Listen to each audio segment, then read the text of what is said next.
Einstein's discovery of E equals mc squared in 1905 brought about the concept of relativity and questioned conventional views about mass. See, previously mass was thought of to be the measure of matter in an object, consistent with Newton's second law F equals ma.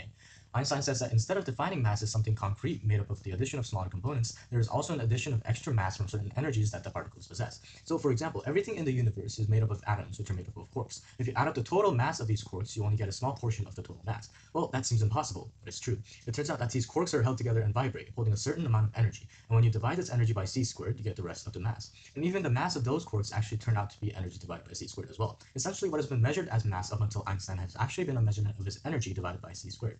Now, you might say, how come the misconception took place in the first place? Well, in the case of large objects, because m equals e divided by c squared, when you rearrange the equation and c is so big, the extra mass can be disregarded. But when we begin to go into particle behavior like electrons or photons, which whose own masses are really small, we see this e equals mc squared taking on an essential role. But that's a conversation for another time.